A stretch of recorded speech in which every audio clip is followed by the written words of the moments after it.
Leaders are born. If you're watching this, there's a real good chance you're a leader. And true leaders are rare. Now, let me tell you why. The old debate asks the question, are leaders born or are they made? Now, most people tend to think that leaders are made. All you have to do is perfect a certain set of skills and you too can become a leader. Nothing could be further from the truth. The truth is, real leaders lead from a strong sense of purpose, and that purpose is always aligned with an individual's principles. And so when you begin to talk about a person's principles and their purpose, you're talking about their character. And character has more to do with the type of leader you are than your set of skills. And this is what leads to the confusion that we tend to see when we talk about leadership today. So, what makes leadership so confusing? Well, the first reason is we don't have a clear definition on what it means to be a leader. I ask people all the time, what's your definition of a leader?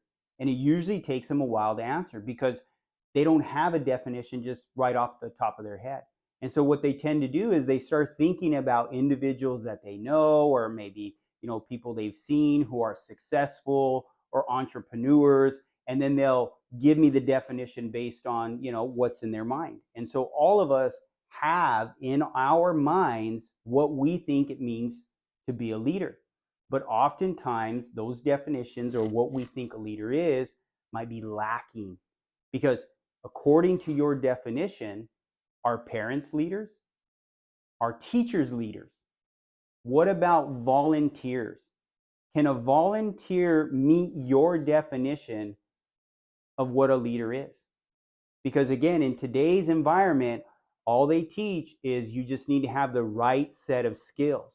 And so, do those individuals have the necessary skills to be leaders? That's what makes this all so confusing. So, what is a definition that we can use in every area of life that defines true leaders? So, what is the definition of a true leader? A true leader is someone who can guide and grow principles in others. I want to say that one more time.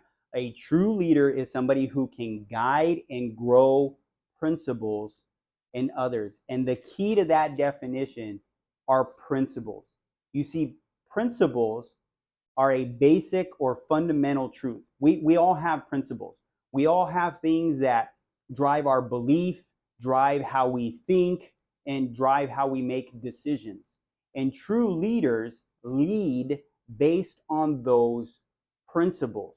And so when you're talking about a definition of a leader, you need to make sure you're looking at an individual who has principles, who has purpose, that we're talking about character. And when you take a definition like that, you can apply it to teachers.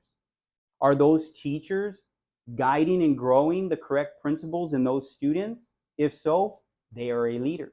A parent, if you're a parent and you are guiding and growing principles in others, that makes you a leader. So what about skills? I'm going to read a couple definitions of skills. First definition from Cambridge: an ability to do an activity or job well. Second one from Webster: the ability to use one's knowledge effectively and readily in execution or performance. So that's what it means to have skills. And to be a real, true leader, you are more than just a set of skills.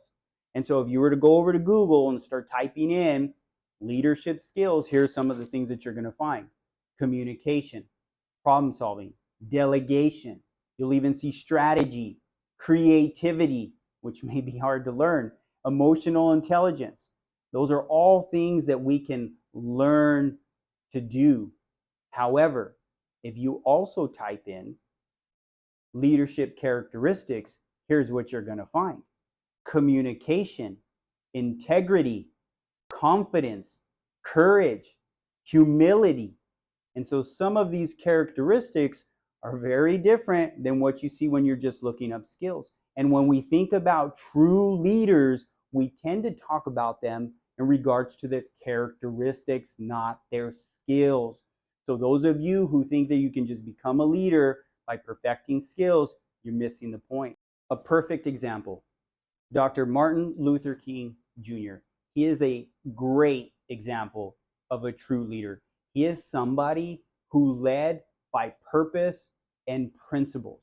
When we talk about Martin Luther King, nobody talks about his skills. Maybe they'll talk a little bit about his speaking skills. However, that is not what drives us to him. His whole message had to do with character. He's known for being the person who really said that people should be judged according to the content of their character. And it makes so much sense because he himself, being a leader, is asking you to judge him based on his character. And so when we think about Dr. Martin Luther King Jr., again, we think about his courage. We think about his passion. We even think about his integrity, his vision of America in the future. Nobody's drawn to him because of his skill set. We're drawn to him because he painted a picture of what he believed America could be. That's what leaders do. They guide and grow principles in others. He was trying to teach us all something. And he was able to do that because he had a natural gift. Nobody's going to argue that he had a natural gift. You leaders out there, true natural born leaders, have a gift and you need to use it. So when I use Martin Luther King as an example, it's because I want everybody to know that when you have somebody who channels those gifts, they have that character, they have that purpose, that is when change happens. And I am passionate about this myself because I'm tired of being in environments where people think they just need a certain set of skills. We talked about it's great to have those skills. As a leader, you still need to grow in your skills. However, you will be judged based on the content of your character. Leaders are born. Those of you who have just this natural character to lead, you are the ones who need to stand in the gap. You are the ones who need to rise above this mediocrity that we have in leadership today and remove this confusion. Remember the definition.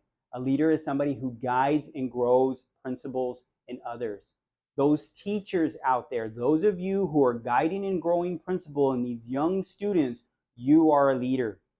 Those of you who volunteer, who give your free time, who are guiding and growing principles in others, you are leaders. Those of you who are businessmen, who are who have the courage to speak out and say what needs to be said or do what needs to be done, those are the ones who are the true leaders, not the ones with the rank, maybe not the ones who are successful, but those of you who are guiding and growing principles in others. I want you guys to remember, those of you who have that character and align that with your purpose, you were the ones who are meant to lead.